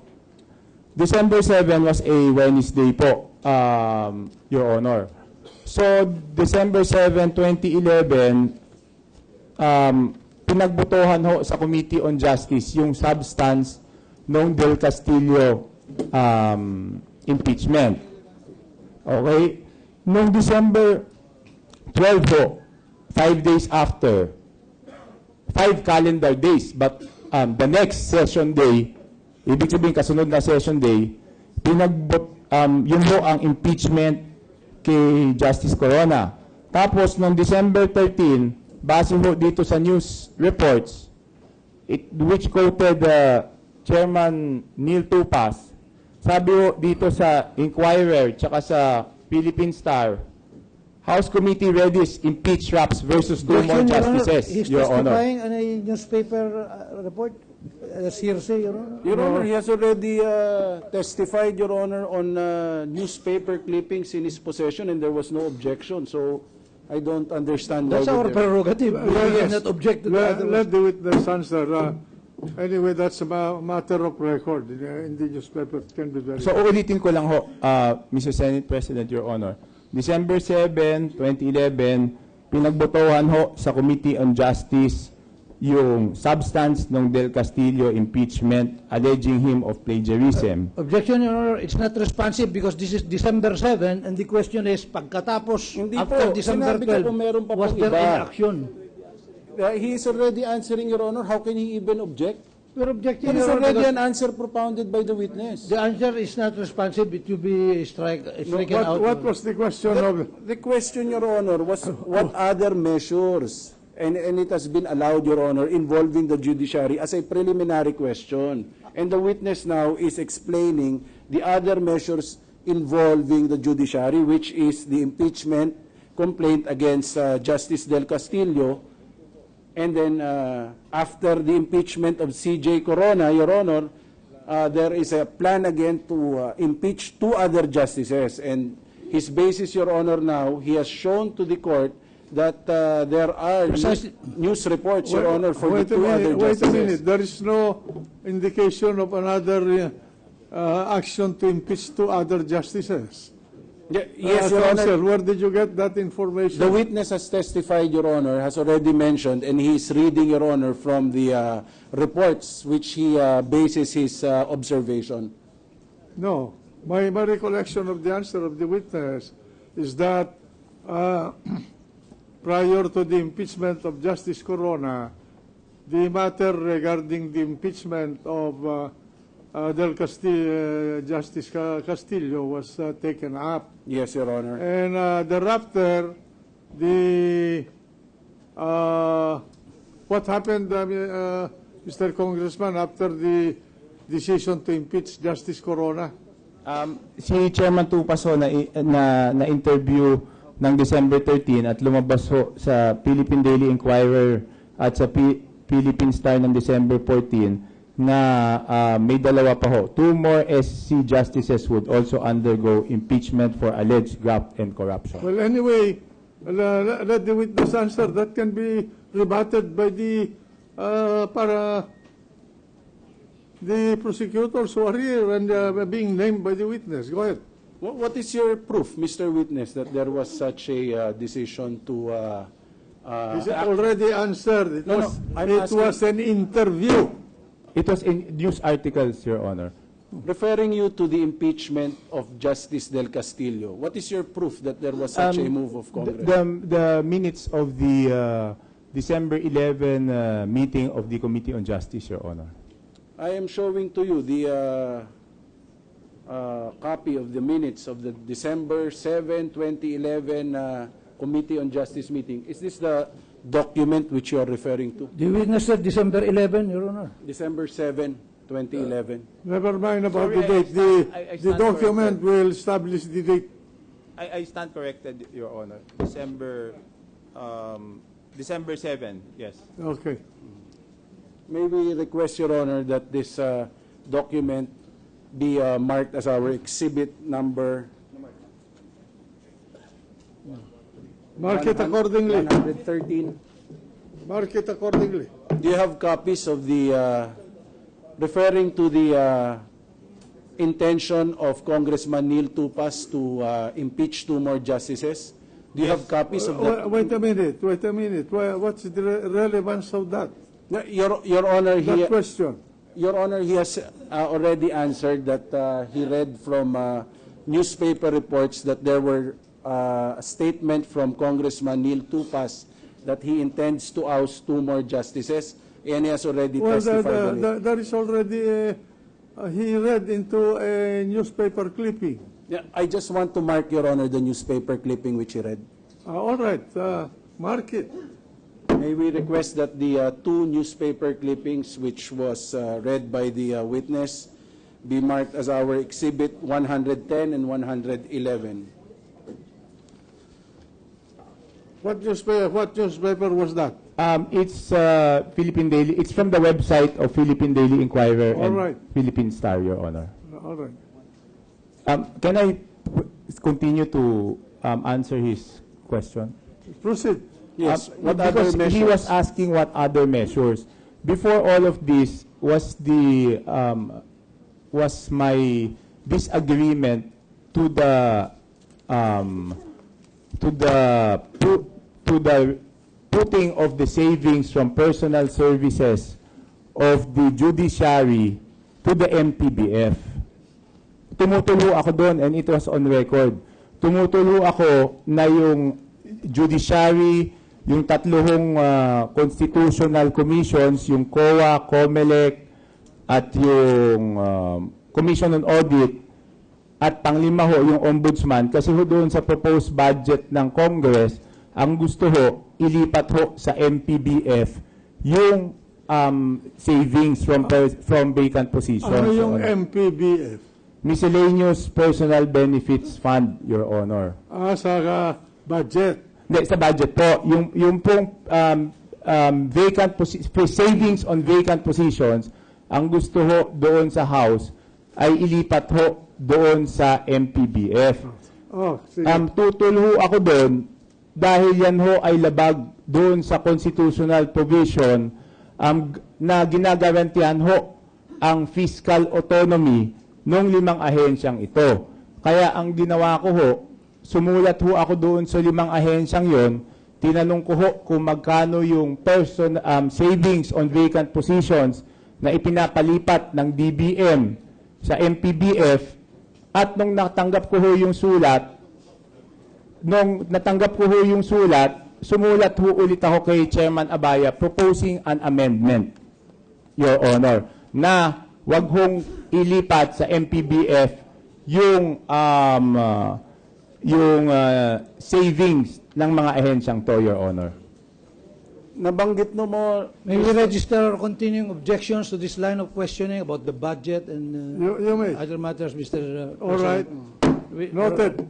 Nabanggit niyo po na meron po kayong sinulatan ng mga ahensya ng gobyerno, particularly the Supreme Court and the other constitutional bodies, Your Honor. Yes. Meron po bang sagot sa inyo itong mga sinulatan ninyo? Lahat ho ng 5 ahensya, binigay ho nila yung amount sa akin. At yun ho ang naging attachment ko sa sulat ko ho kay Chairman Abaya noong 19 September 2011. Meron po ba kayong copies ng mga sinasabi ninyong sulat na naging attachment ninyo? Yes, Your Honor. We have pre-marked, Your Honor, letters coming from the Supreme Court, the Commission on Audit, the Civil Service Commission, the Ombudsman, Your Honor, and the Commission on Elections. May we request that this be marked as marked respectively as our exhibits 105 to 109, Your Honor. Respectively. Yes, Your Honor. Mark them accordingly.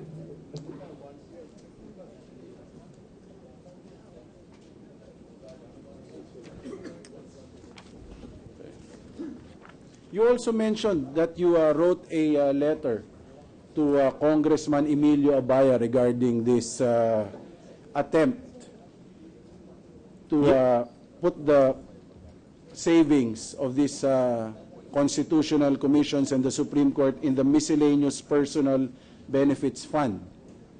Do you have a copy of this letter? Yes. My letter actually was requesting him to amend it and not to put it in the miscellaneous personal benefits fund, Your Honor. We have pre-marked, Your Honor, a copy of the letter coming from Congressman Chanco as Exhibit 104. Mark it accordingly.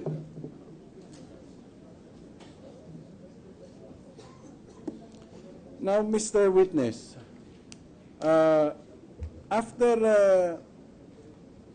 what did you do after observing the people who lined up to sign the impeachment complaint?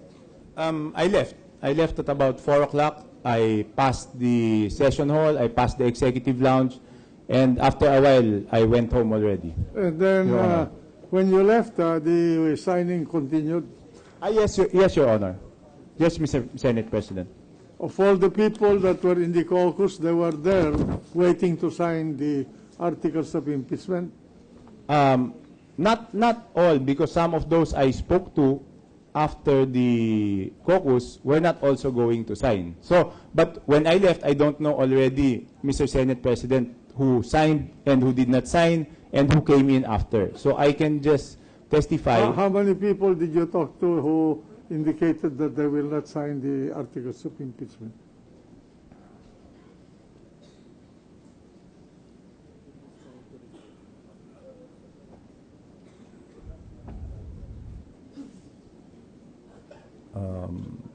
Three, Your Honor. Three? Three who will not sign. 3 out of the more than 100 or 130? Yes, Your Honor. All Only 3. I was able to talk to 3 only, Your Honor. All right, thank you. So what else did you do after this impeachment, the caucus on the impeachment complaint? I went home. And then after that? I slept. How about the next day? Where were you? The next day, I delivered a privilege speech resigning from the majority. This privilege speech, do you have a copy of this privilege speech? Yes, Your Honor. And may I see the copy? Can you please tell the court what document you are looking at? He was looking at his privilege speech. Your Honor, it's the congressional record of December 13. I resigned from the majority and gave up all my chairmanship of the Metro Manila Committee on Metro Manila Development and all memberships in all committees in accordance with the rules of the House. Because so, yes, I thought you were reading your privilege speech because he was asking about your privilege speech. No, I wasn't reading, Your Honor. I was just the way I understood this question, Your Honor, was do I have the privilege speech? Yes. So it's here, Your Honor. Yeah.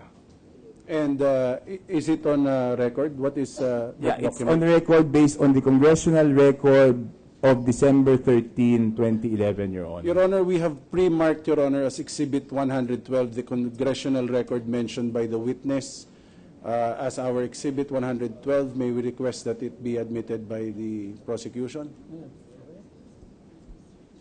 We admit, Your Honor. We admit, Your Honor. All right, admitted. So, have you marked it? No, after submitting, after giving this privileged speech, after giving this privileged speech, what is your reason now for voluntarily appearing before this impeachment court? Because I made a privileged speech, Your Honor. So, I have to protect myself. Because people can say later on that ako ay nagtatago sa parliamentary immunity. So, gusto ko lang patunayan na lahat ng sinabi ko ho sa privileged speech ko ay kaya kong panumpaan. No? Kaya kong sabihin ulit at kaya kong panumpaan. Para hindi ho masabi na nagsalita ako doon at later on sasabihin, kaya mo lang nasabi yan dahil may parliamentary immunity ka nung nag-privilege speech ka. So kaya ho ako humarap dito para patunayan na lahat ng sinabi ko sa privilege speech ko ay pinaninindigan ko at pinanunumpaan ko, Your Honor. Meron po bang pumilit sa inyo na pumunta rito? Meron po bang pumilit sa inyo para magtestigo ngayon? Wala ho makakapilit sa akin, Your Honor. Meron po bang sumubok pumigil sa inyo? Sa dyaryo ho, tinatakot ho ako ni Congressman Boyet Gonzales. Ang sabi niya, I will be expelled. Nasa dyaryo ho lahat ngayon. Not responsive, Your Honor. No, it is responsive. Let the answer stay in the record. Ano po ito? Your Honor, sabi niya, I will be expelled from the House of Representatives. No? Doon sa aking pagtestigo dito, yun ho ang sinabi niya. So, kung nung una ho, kung nung sa pirmahan, veiled threat lang ang ginagawa sa amin, ito ho, openly threatening me already na i-expel ho ako. Meron po ba kayong, bukod po dito sa narinig ninyong balita ng declaration po ni Representative Boyet Gonzales, meron po ba kayong nakausap ang ibang kasama ninyo sa Kongreso tungkol dito sa impeachment complaint na ito? They're calling for a hearsay evidence. Ano ba yan? Yung nakausap po niya? Oh, sige, basta yung nakausap. Kung may nakausap. Mandana. What is the pleasure of the gentleman from Pampanga? Thank you, Mr. President. Just a clarification at this point, because earlier the Senate President had raised on two occasions as to where this line of questioning will go with respect to the articles of impeachment, specifically Article 2, the SAL-N, bank accounts, dollar accounts, Article 3, the FASAP case, flip-flopping, and Article 7, the TRO on the case of the former President Gloria Macapagal Arroyo. And the chair was kind enough to provide enough the leeway to the defense. So I am asking for the third time, Mr. President, where is this line of questioning going, and how will we connect this the testimony of the good gentleman from Navotas to the articles of impeachment, namely Article 2, 3, and 7? May we have a clarification from the defense, Mr. President? There are 2 points, Your Honor, which I wish to raise regarding the testimony of this witness. First, Your Honor, the testimony to us will tend to prove that the grounds relied upon in the articles of impeachment are not substantial, Your Honor, or do not rise to the level of an impeachable offense. And actually, Your Honor, our second reason is to question the integrity, not only of the complaint, Your Honor, but also of the complainants, Your Honor, so as to create a doubt, Your Honor, to create a doubt which later on may prove to be invaluable to the senator judges when they reach the point where they have to decide whether to convict or to acquit the impeached officer, Your Honor.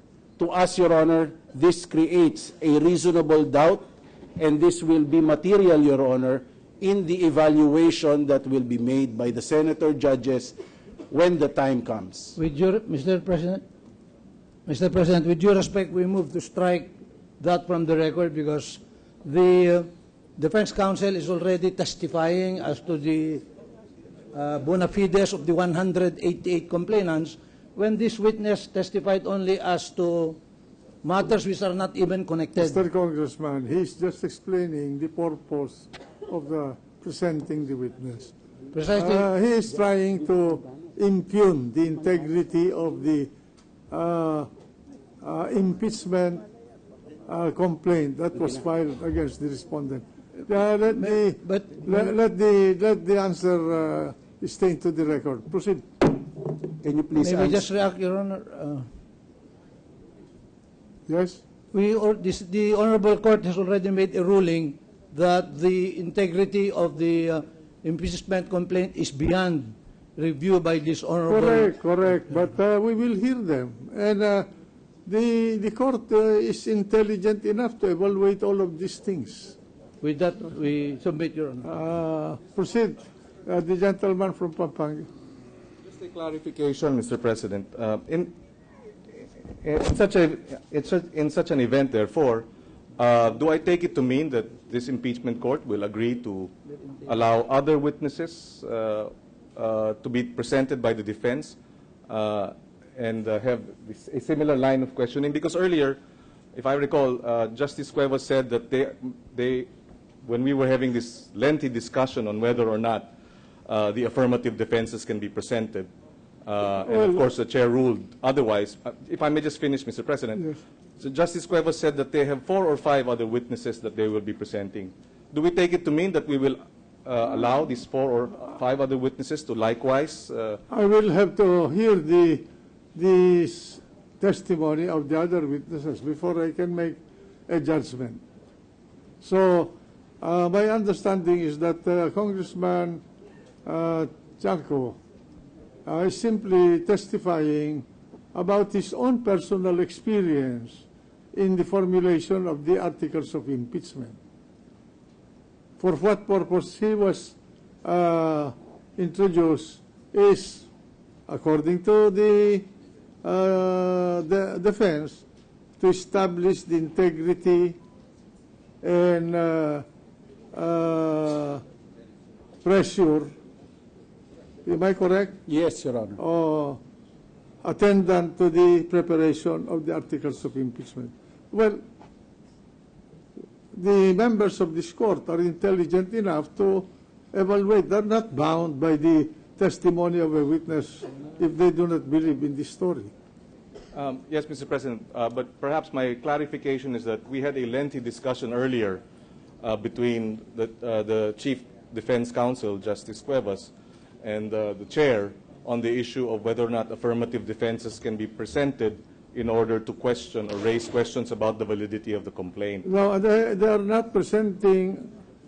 They are not presenting about the verification. That is just telling the story, the background of how the impeachment complaint was prepared according to his experience. But there are so many people present in that caucus, many people who signed this impeachment complaint who may have a different experience.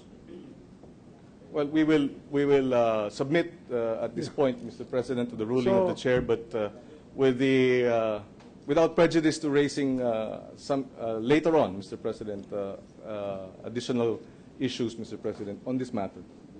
Thank you, Mr. President. Thank you. Proceed, Counsel. Yeah. Anything more? How long more? How long that more? will be my last question, Your Honor. Yeah. Just the last question. If you have talked, yes. Who did I talk to? Regarding the impeachment complaint against Chief Justice Corona. Who did I speak to? Yeah. Is there any other congressman that you have spoken to regarding? You mentioned 3. Yes. You mentioned 3. Yes. Do I have to name, Your Honor? Yes, of course, you have to name if you are going to mention it. If he wants to name them.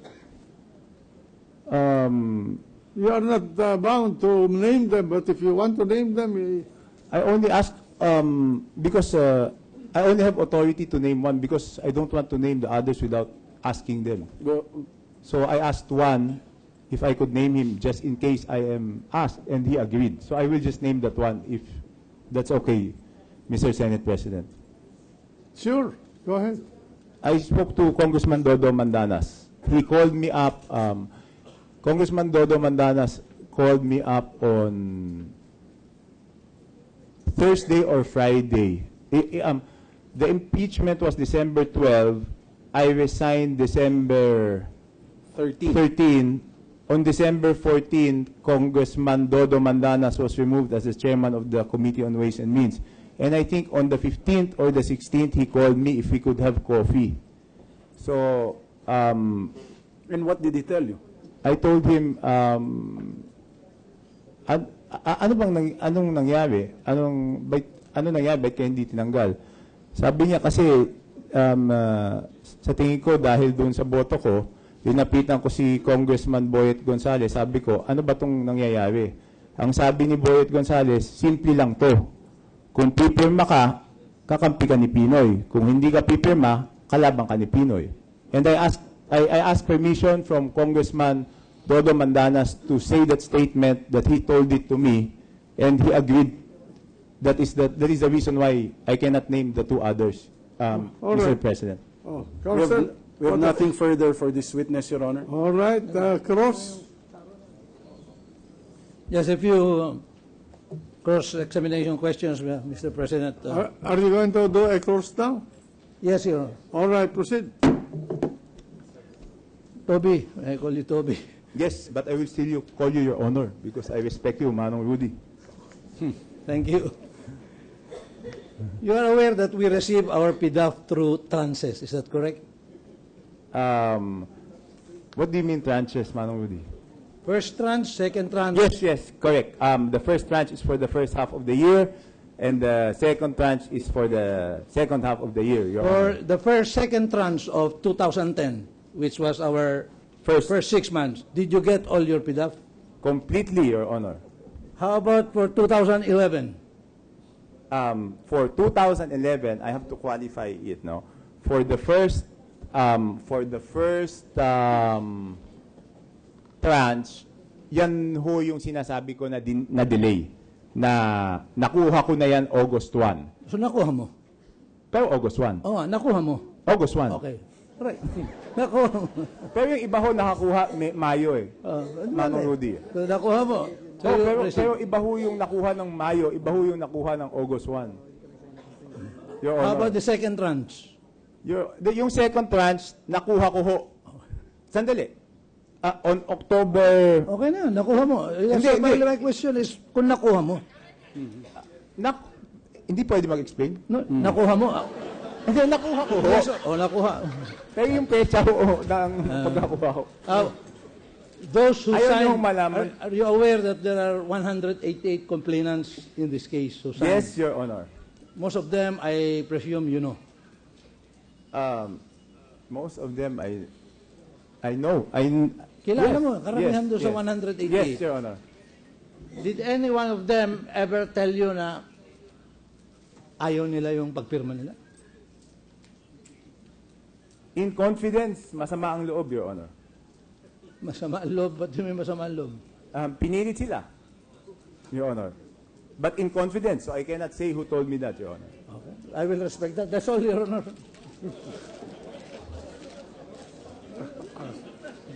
Just one question, Your Honor, for... Just a minute, tapos ka na ba, Rudy? Yes, Your Honor. Tapos ka na ng cross. Tapos na po. Sige. Sino gusto mag-cross? Just one question on redirect, Your Honor. Sige. One question only. Redirect. Okay. Mr. Witness, what is the problem if your PDAF is delayed? What is wrong with that? Malaking problema po yun. Kasi yung infrastructure mo, infrastructure projects, inaasahan ho yan ng mga constituents natin, madidelay. Yung, magbibigay ako ng mas konkretong halimbawa. Lalong-lalo na yung social services. Kasi dyan ho yung medical assistance.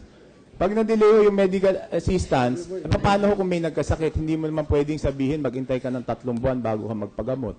Yung scholarship po, ang pasukan, June. Kung hindi mo nakuha yung PDAF mo ng Mayo, paano ho papasok sa eskwelahan yung scholar mo? Katulad ko, na, ang PDAF ko, nakuha ko ng Agosto. Paano ho yung scholar ko ng June and July? So, malaking problema ho yun, Your Honor. Oh,